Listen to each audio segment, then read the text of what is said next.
not every aircraft ever built deserved to leave the ground. Some were so badly designed, so unreliable, or so genuinely miserable to fly that pilots dreaded getting into the cockpit more than they feared the enemy. These aren't just planes with bad luck. These are machines that earned their terrible reputation the hard way, through crashes, cancellations, and crews who openly refused to trust them. Let's go through some of the worst aircraft ever built, and why the people flying them absolutely hated every second of it. Vought F-7U Cutlass, USA. The Vought F-7U Cutlass was supposed to be America's next great naval fighter. Instead, it became one of the most feared aircraft in the entire U.S. Navy, not because of enemy pilots, but because of the plane itself. It was underpowered, unstable, and so accident-prone that pilots gave it a nickname that says everything: the Gutless Cutlass. Roughly a quarter of all Cutlasses built were lost in accidents, and more than 24 pilots died flying it. Landing one on a carrier deck was considered one of the most dangerous routine tasks in naval aviation, and several pilots reportedly refused promotions or transfers just to avoid flying it again. Messerschmitt Me-210, Germany. Germany rushed the Me-210 into production, expecting it to replace the aging Bf-110, and the result was a genuine disaster. Early versions were so aerodynamically unstable that they would snap into violent spins with almost no warning, even during simple maneuvers. Pilots reported the aircraft feeling like it was actively fighting against them in the air. The program was such an embarrassment that Messerschmitt had to pay the German government back for the wasted development costs, which is not exactly a great review from your own customer. Blackburn Botha was supposed to be a capable torpedo bomber for the RAF, but it turned out to be so poorly designed that pilots could barely see out of the cockpit due to its cramped layout and thick framing. Combined with chronic engine problems and sluggish handling, it was quickly pulled from combat duty and demoted to training aircraft, where it kept crashing anyway. One official report bluntly noted that the aircraft was simply not fit for the role it was built for. Fisher P-75 Eagle is what happens when a design gets built more out of panic than planning. Desperate for a high-performance fighter, engineers cobbled it together using parts borrowed from several other existing aircraft. The result was heavy, underpowered for its weight, and handled nothing like a proper fighter. It was canceled before it ever saw real combat, essentially a fighter jet built entirely out of spare parts. Like assembling furniture using leftover pieces from 5 different boxes and hoping it holds together. Boulton-Paul Defiant, United Kingdom. The Boulton-Paul Defiant had a fatal flaw baked right into its core design. It had no forward-firing guns at all, only a rotating turret mounted behind the pilot.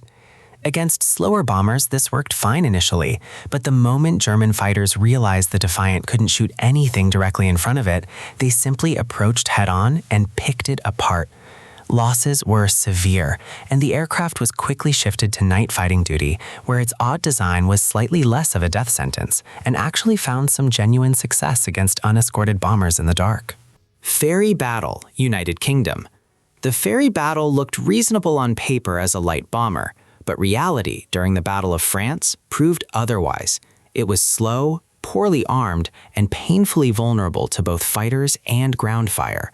During one single mission in May 1940, out of a formation sent to attack German positions, the majority of aircraft involved were shot down almost immediately.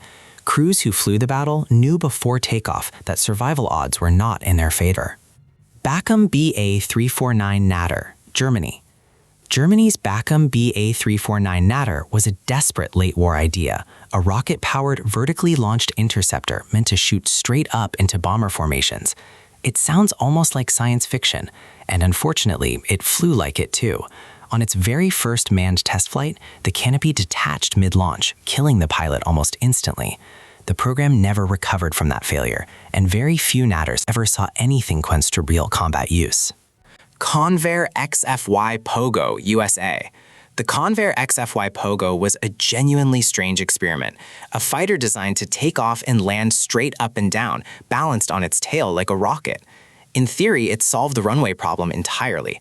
In practice, landing it required the pilot to look almost directly backward over their shoulder while slowly lowering the aircraft onto its tail, an incredibly disorienting and dangerous task. Test pilots described it as one of the hardest aircraft they had ever flown, and the program was quietly shelved once everyone admitted a plane that's terrifying to land isn't exactly practical. Breda BA-65, Italy. Italy's Breda BA-65 was meant to be a modern ground attack aircraft, but it entered service already outdated, underpowered, and mechanically unreliable.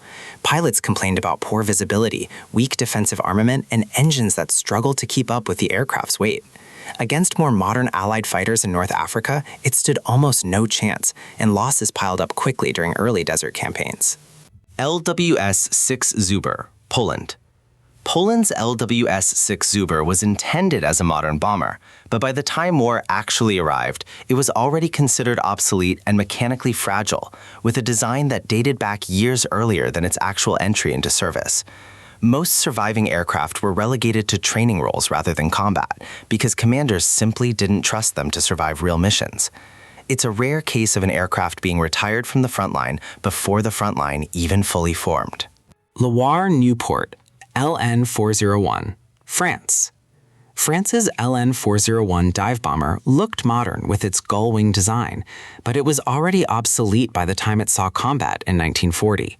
Slow, lightly armed, and flying against overwhelming German air superiority, crews suffered heavy losses on nearly every mission they attempted.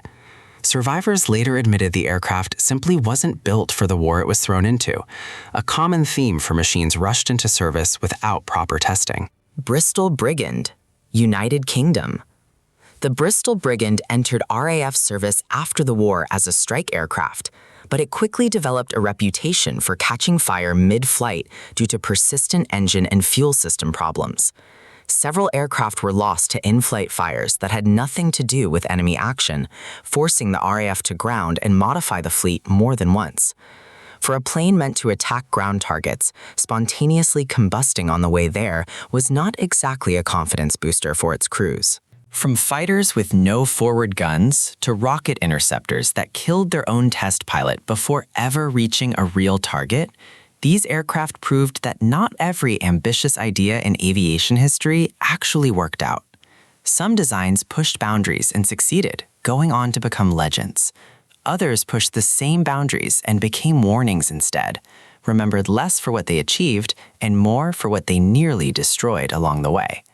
If you enjoyed this breakdown, hit like and let me know in the comments which aircraft on this list you think deserves the title of the worst ever built.